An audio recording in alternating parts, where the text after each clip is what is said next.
Welcome to In the Mood to Scrap. This is Kristina Nicolai-White.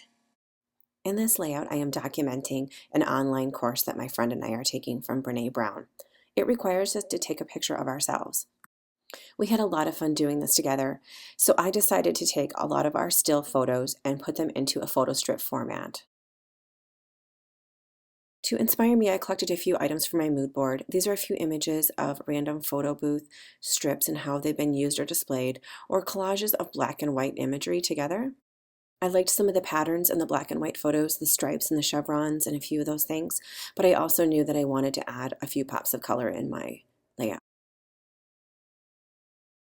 So I'm just going to go through my supplies. This is the stack of photos. I edited these. These are photos I took with my iPhone and then edited them in PicTap and then transferred them through to my computer so that I could manipulate them in Photoshop and put them in 2x2 size and then smaller.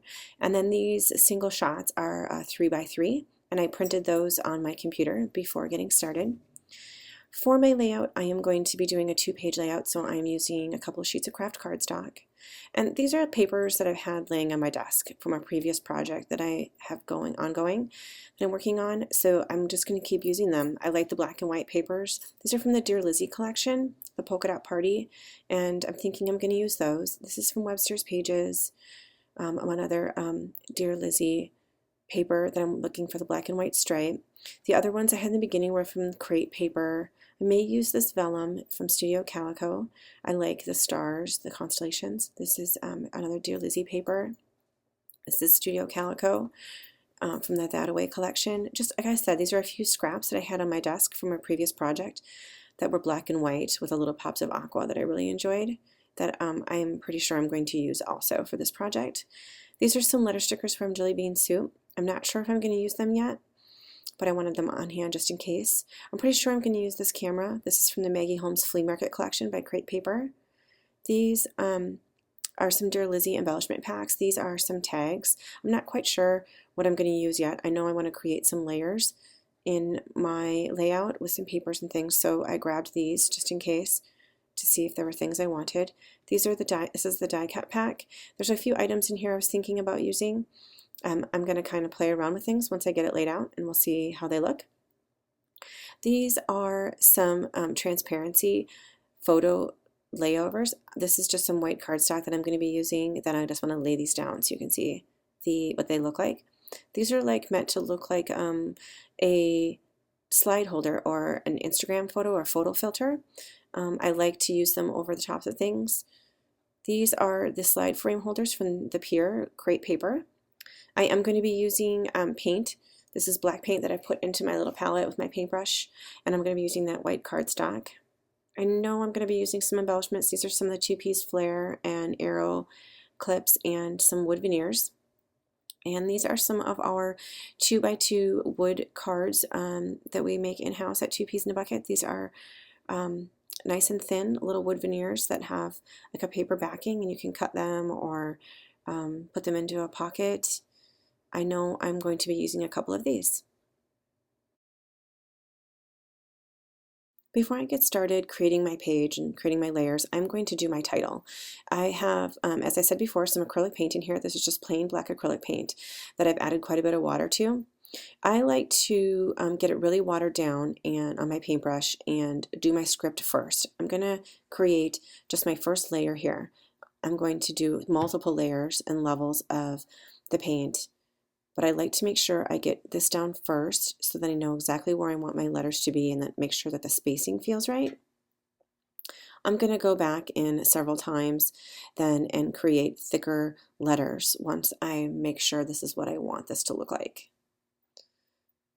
I'm pretty happy with this, so I think I'm going to just go ahead and start adding in depth. I'm going to continue to build on each of these, making them fatter. Sometimes I want the paint to be really diluted so that I can move it around quite a bit.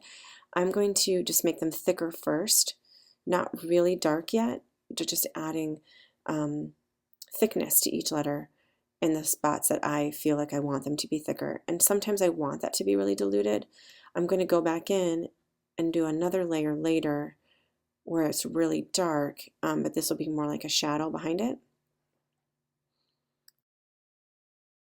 I am just using a textured American Crafts white cardstock here. I like the thickness of it, and I like that it has the texture to it, so it doesn't like immediately absorb my paint, and it allows me to kind of move it around a little bit. I do like the texture also once I'm all finished and I cut it all out, because that's what I'm going to be doing. I will be cutting out this title.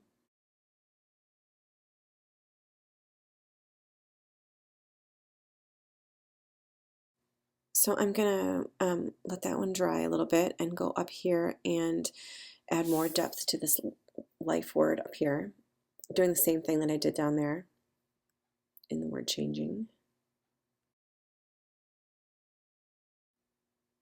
Sometimes it does get just a little too diluted, and I just make sure that I drag a little bit more of the ink or the paint into the water that's pooled around it.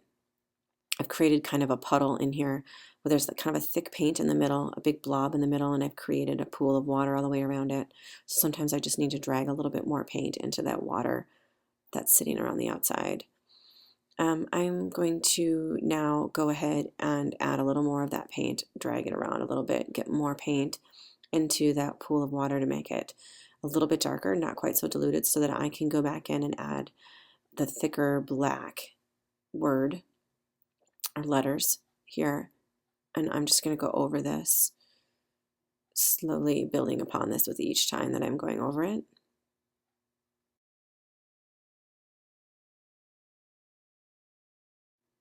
In this particular instance, I'm taking this a little slow. I want these letters to be fairly precise. I don't always go this slow. Sometimes I actually like it to look kind of messy and sloppy. Sometimes I want a very specific look, and I want this one to look a little more clean and have a little bit of shadow underneath it. I may go over it a couple different times. I may even come back to it and add a little bit more shadow once I've gotten these thicker letters in it. It is my handwriting, and that was my main purpose, but I do want to just make it look a little, you can make it look messy and make it look like it has more shadow and like it's India ink, even though it isn't, by just taking a little bit of time to do a few extra layers, and you kind of get that same look and feel.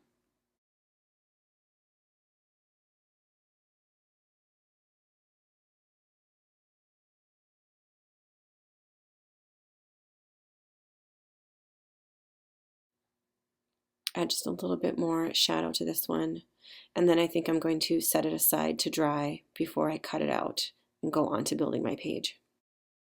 Okay, this was an 8-minute section in which I have sped up to go very quickly, and so that it's less than 3 minutes, because this takes quite a bit of time of me fussing and messing, and I think actually it looks a little better if I speed it up a little bit. So I took all those papers and those scraps that I had, and I'm going to continue to cut and move them around and play them around with them, which I've done in previous videos. If you've watched me before, I do a lot of moving, and sometimes it takes me a long time to rearrange and decide exactly where things are going. Right now I'm cutting and pasting or putting these strips down of the black and white stripes in various grays. I think I know exactly where I want to put those main strips. I don't like that there. I'm going to put that over there. Of those main photo strips. But those two that are down in the left-hand corner, I'm not quite sure yet if I'm going to keep them there or if it just distracts from having them. I know I wanted to use this, and I wanted to be very precise with my chevron paper, so I'm going to cut that with my trimmer. Kind of lay these things out before I go ahead and glue them. I want a couple of pieces or parts of this Dear Lizzie paper that has the labels and bits on them, so I'm going to cut some of those up and just use the pieces that I wanted. I want this one with this hand-drawn arrow on it, and I'm going to use that one that looks kind of like a vintage label or some sort of like postage. I'm pretty sure those are the three that I want to use. They have some really great gray. I love the gray in this collection. That it's sometimes black, but also kind of faded, so it looks kind of gray. And this polka dot. I'm pretty sure those are the way I want the papers to be laid out. A few things. Yep, I'm not going to put those pictures down in the corner. And I think that's it for the paper. I'm going to go ahead and cut out my title. it's going, again, I sped this up so it's going really fast, so you didn't have to watch me cut this whole thing out. I'm not quite sure exactly what I'm going to do yet, but I want to just kind of put it here so I can see what it looks like before I start gluing things down. And this is the part where I start to fuss. I start to fuss and muss and kind of play around, I guess, maybe. It's kind of fun. What if I put this down here? What happens if I put that there? How does this affect the layout? Do I like the composition if I put this here? I like that heavier weight up there with this down here. I'm going to tuck that there, but then I can't see the stripes like I wanted to. But I'm pretty sure that's just all embellishing and can happen later. So I think I'm ready to glue. Okay, and we're back to real time. This is what the layout looks like once I've everything adhered. I did a little machine sewing here to attach that wood veneer there. And I added a few other pieces that I need to adhere yet. I added this chipboard here, and these few items need to be glued down yet. So I'm going to do that in just a second, but I don't want to do it until I've done this journaling. I penciled in some journaling, but I don't want to add anything behind it because then I won't be able to write on it. It won't be flat.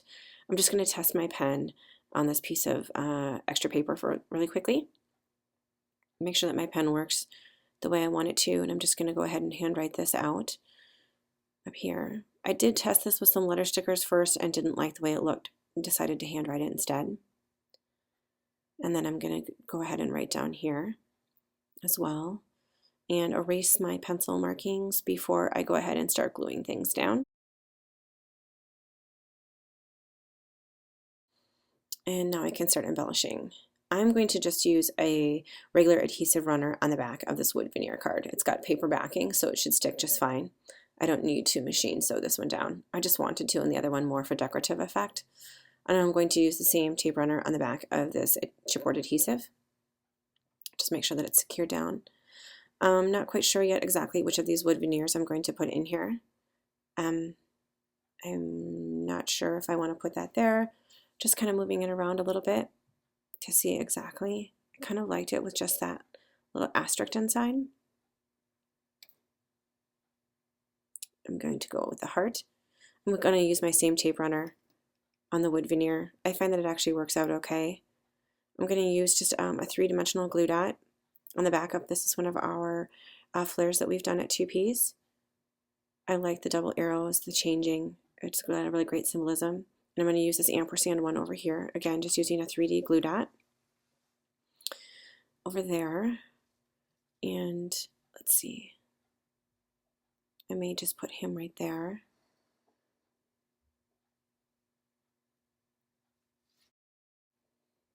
I want to throw this arrow on here, this arrow clip. I like that extra pop of color.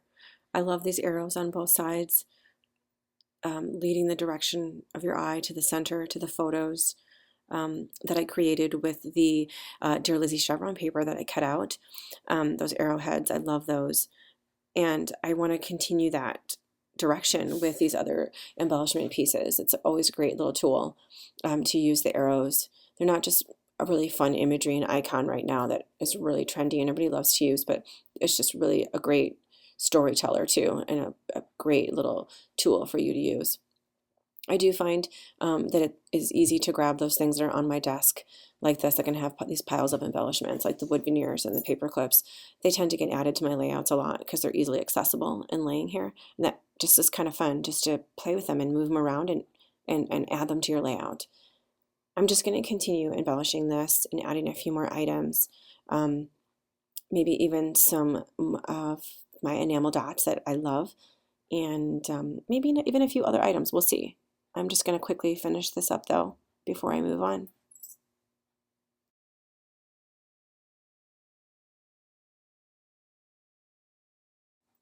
Okay, so I've got most of my embellishing done. I know I want to add some enamel dots. I've added maybe a couple of other items onto here, and I started doing a little bit of testing with my paint down here in the left-hand corner and with white paint, and I decided that I want to do a ton more of this. Just kind of give it an aged look, an artsy, freeing kind of look, because that's kind of what I feel about this event, this online class that we're taking, that it's very freeing and, you know, messy, get messy and do some dirty things and have a good time and have fun with it. And that's kind of what I want to do here. So I'm taking a really dry brush I'm going to add just a tiny bit of water. My paint is kind of thick, and with a mostly dry brush, I'm just going to go back and forth on my layout and almost like scratching is kind of what it's like. Add some paint on here. If I had it really wet, it would be really thick and cause my paint to curl a little bit. I'm putting down a piece of white paper underneath this just so I don't get paint all over my desk, and it allows me to be a little messy and go all the way to the corners like this. Again, mostly a dry brush, just a little bit of water in order to make my brush move a little faster, not get stuck and too dry. Because this is a 2-page layout, I want to make sure that they meet in the middle, that I have the same kind of mess in the middle. And I just want to get up here in this last corner. Just going to lift it up. I'm even going to paint on my photo.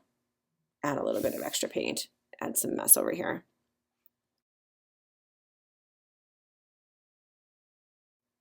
Okay, now that I've finished that up, I'm going to add a little bit more water to this paint because I want to make it a little more fluid because I am going to do some splatter paint on here with this. This is a short brush. If I had a longer brush, I wouldn't be able to do this as easily, but because I have a short bristles, I'm able to easily flick the paint off the edge of the brush with my fingers that would create this splatter.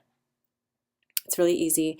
Just make sure you have enough paint on there, that it's fluid enough, that you don't want it like water. You could have it watery, I should say, but this is not overly watery because I want it to be thicker. And then just flick it with my finger in order to create the splatters on here. Okay, and I think I want to actually create a couple of drops, so I'm going to get this kind of wet. I want it to be more watery in order to get the drops to come off my brush, and what I'm going to do is just squeeze all of the liquid out of my brush in order to let it drop onto my paper like this to create a drop. And again, get more water and some more paint, and then just squeeze the water that come out of my brush. These are going to take a while to dry, so I'm going to have to walk away after a while and let these just sit. You can even manipulate it with your finger if you want.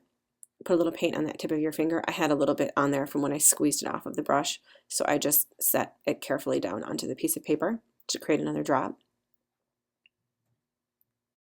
I'm just going to take a second and assess to see if there's anything else I want to do at the bottom. And I don't think there is, so I'm going to move my scratch paper up here to make sure I can protect my table while I do some of the splatter paint up here. I don't even mind if I get it on the photos. I kind of like it. I want to get it on my stuff, make it messy. I like the effect that it leaves. Just one last corner to finish with my splatter paint. Oh, I even got a drop on there. I'm okay with that. It just makes it look messier. I love it. Now I have to go wash my hands.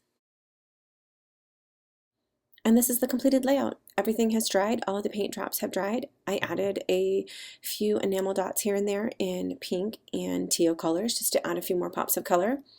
And this is the other side. You can see the dots here and up at the top. And thanks for watching.